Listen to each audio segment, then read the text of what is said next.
Assalamualaikum warahmatullahi wabarakatuh. Hari ini kita akan masuk ke subtema 3, hidup rukun di sekolah. Nah, subtema 3 hidup rukun di sekolah ini kita akan awali dengan pembelajaran 1 dan 2. Kalian buka halaman 57 di buku paket kalian. Hidup rukun di sekolah. Nah, di buku kalian terdapat gambar Nina dan teman-temannya berada di luar kelas. Mereka sedang beristirahat. Nah, perhatikan kegiatan Nina dan teman-teman. Apa yang sedang mereka lakukan di lapangan? Ada yang sedang bermain di lapangan, lalu juga ada yang sedang makan bekal. Nah, semua sangat rukun dan tidak saling mengganggu. Nah, apa saja nih yang kamu lakukan di sekolah? Apakah kamu selalu menjaga kerukunan di sekolah?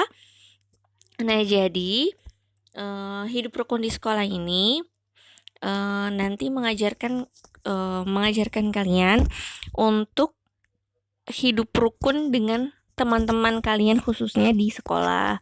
Kalau subtema 2 kemarin hidup rukun dengan teman bermain. Sedangkan subtema ketiga ini merupakan hidup rukun di sekolah. Diharapkan kelak nanti kalian bisa menjaga kerukunan dengan teman-teman di sekolah kalian. Nah, berikutnya kalian diminta untuk kayak mengamati di sana.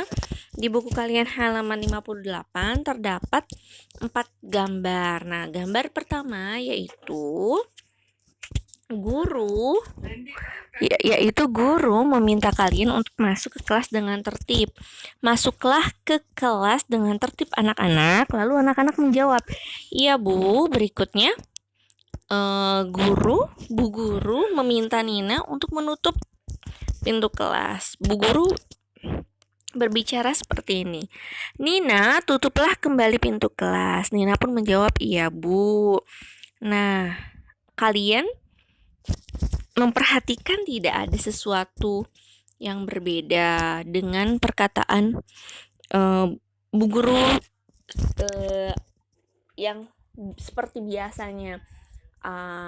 Apakah itu ada tanda di kalimatnya? Apakah ada tanda baru yang kalian lihat, seperti kan biasanya kalian melihat tanda titik kalau misalkan di suatu kalimat.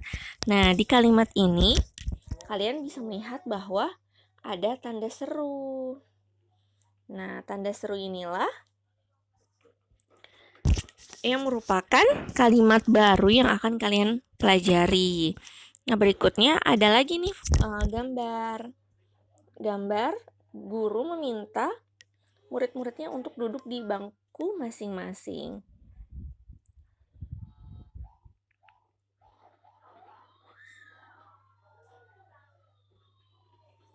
Nah, duduklah di bangku kalian masing-masing. Duduklah di bangku kalian masing-masing. Lalu berikutnya, angkatlah tangan kalian jika namanya ibu panggil ya. Nah, baik Bu guru. Ternyata Bu guru ini menggunakan kalimat yang menggunakan tanda seru. Kalian tahu kan tanda seru seperti apa? Tanda seru seperti ini nih. Kalimat tanda yang menunjukkan suatu kalimat. Nah, berikutnya ternyata nama kalimatnya adalah kalimat perintah. Nah, kalimat perintah ini isinya memerintah atau menyuruh orang lain untuk melakukan sesuatu. Nah, jika ditulis kalimat perintah diakhiri dengan tanda seru. Nah, ini merupakan salah satu ciri dari kalimat perintah. Jadi, jika kalian melihat ada suatu kalimat yang terdapat tanda seru, berarti isinya merupakan kalimat perintah.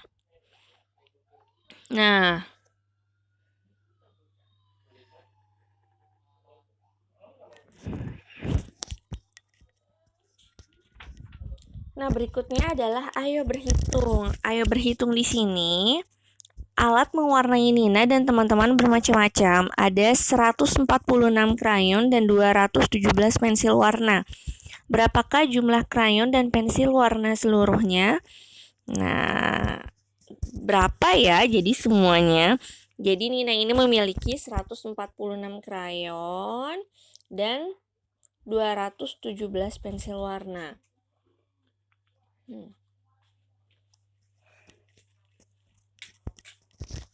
Nah, Nina ingin mengetahui berapa jumlah seluruhnya dari krayon dan pensil warna. Berarti kalau ingin mengetahui jumlah seluruhnya harus digunakan penjumlahan. Nah, nanti kita akan belajar ini menggunakan kubus satuan. Jadi ada 146 krayon lalu ditambah dengan 217 pensil warna. Jadi ratusan ditambahkan dengan ratusan, puluhan ditambahkan dengan puluhan, lalu satuan ditambahkan dengan satuan.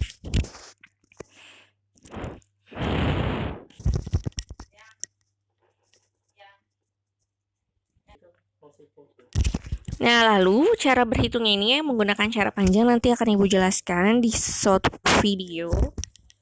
Cara panjangnya seperti ini, cara bersusun panjang, dan ada cara bersusun pendek. Nah, kalian jadi bisa melihat, kalian bisa menggunakan cara keduanya ya, cara bersusun panjang maupun cara bersusun pendek. Nah, setelah itu kalian latihan latihan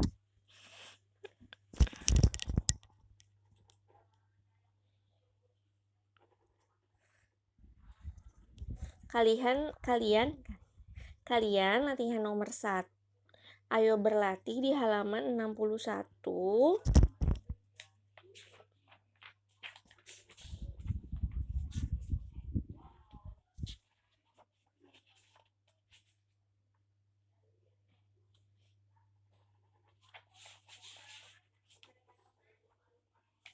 Nah, kalian latihan di halaman 61 saja ya. Berikutnya, ayo membaca. Nah, ayo membaca di sini ada gambar Nina dan teman-teman yang berolahraga di lapangan. Lalu Pak Guru mengajarkan lari berpasangan. Kemudian Nina lari berpasangan dengan Lani. Ketika berlari, tiba-tiba Nina terjatuh. Untung saja Nina tidak terluka. Ini di halaman 63 ya. Lalu Pak Guru mengingatkan siswa. Pak Guru mengingatkan siswa bahwa berhati-hatilah saat bermain atau berolahraga. Bantulah temanmu yang terjatuh. Jika kamu tidak sengaja menyakiti temanmu, segeralah minta maaf. Jika temanmu meminta maaf, maafkanlah dengan tulus. Nah, ternyata yang mana sih yang merupakan kalimat perintah? Yang kalimat perintah itu yang tadi ciri-cirinya adalah penggunaan tanda seru. Nah, ini ya yang Ibu garis bawahi merupakan kalimat perintah. Jadi kalian diminta untuk berhati-hati saat bermain atau berolahraga. Di situ ada tanda serunya merupakan kalimat perintah. Lalu kalian diminta untuk membantu teman yang terjatuh. Bantulah temanmu yang terjatuh. Lalu jika kamu tidak sengaja menyakiti temanmu, segeralah meminta maaf. Itu merupakan kalimat perintah juga. Intinya kalimat perintah itu suatu kalimat yang salah satu cirinya memiliki tanda seru. Lalu jika temanmu meminta maaf, maafkanlah dengan tulus. Nah, yang Ibu garis bawah ini merupakan kalimat perintah. Nah, berikutnya ini adalah penerapan sila pertama di sekolah.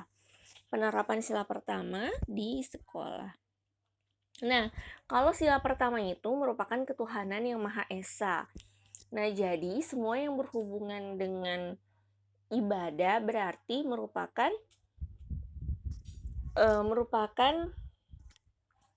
penerapan dari sila pertama di sekolah. Nah, kira-kira apa saja sih? Nah, salah satu contohnya di buku kalian yaitu berdoa sebelum dan sesudah makan. Ini merupakan penerapan dari sila pertama Pancasila. Nah, jadi misalkan kalian sholat zuhur, kalian murojaah, itu juga merupakan penerapan sila pertama di sekolah. Murojaah bersama, terus kalian pelajaran tahfiz, kalian menghafal, itu juga termasuk penerapan dari sila pertama di sekolah. Nah, ternyata mau bermain dengan semua teman meskipun berbeda suku, ini juga merupakan penerapan sila pertama di sekolah ya, karena tidak membeda-bedakan. Ini sama juga seperti penerapan sila ketiga dengan teman bermain. Kalau dengan teman bermain tidak membeda-bedakan antar suku merupakan penerapan dari sila ketiga. Jadi semuanya saling terhubung. Nah, kalau kalian bingung bagaimana cara membedakannya, tergantung konteksnya. Misalkan ibu minta di tempat bermain, sila misalkan tidak membeda-bedakan teman meski berbeda suku di tempat bermain, merupakan penerapan dari sila keberapa? Kalau tempat bermain atau dengan teman bermain berarti merupakan sila ketiga. Sedangkan kalau misalkan di sekolah sila pertama. Jadi tergantung konteksnya aja ya. Kita membedakannya dari situ saja. Walaupun sebenarnya semuanya saling berkaitan. Lalu kalau sila kedua Pancasila di sekolah, bagaimana ya penerapannya? Ternyata penerapannya itu menolong teman yang terjatuh merupakan penerapan sila kedua di sekolah. Karena sila kedua bunyinya kemanusiaan yang adil dan beradab. Jadi kita diminta untuk beradab dengan cara salah satunya menolong teman yang terjatuh. Lalu meminjamkan alat tulis kepada teman. Ini merupakan penerapan sila kedua di sekolah.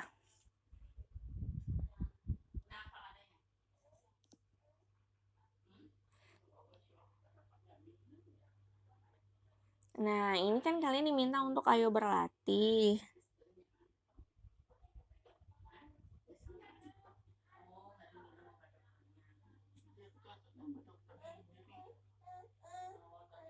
Nah, untuk ayo berlatih ini tidak apa-apa kalian kerjakan, tapi kerjakannya dengan singkat saja. Yang pertama ini nomor 1 kalian garis bawahi saja, garis bawahi yang mana yang kalimat perintah. Lalu nomor 2 hanya di checklist saja. Nomor 2 itu tuliskan angka 1 atau angka 2 pada pengamalan sila pertama. Sedangkan kalau misalkan angka 2 pada pengamalan sila kedua, misalkan berdoa sebelum pulang sekolah, merupakan pengamalan dari sila pertama. Maka dari itu kalian tulis angka 1 di kotak sebelahnya. Lalu yang ketiga, ini kan tidak sulit ya, hanya checklist saja. Yang ketiga, berilah tanda checklist pada kegiatan yang mencerminkan pengamalan sila kedua. Yang mana yang sila kedua, maka di checklist. Tidak perlu menggunakan alasan.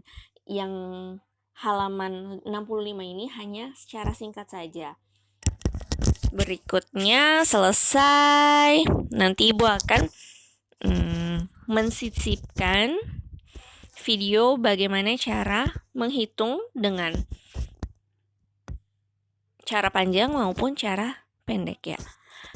Wassalamualaikum warahmatullahi wabarakatuh.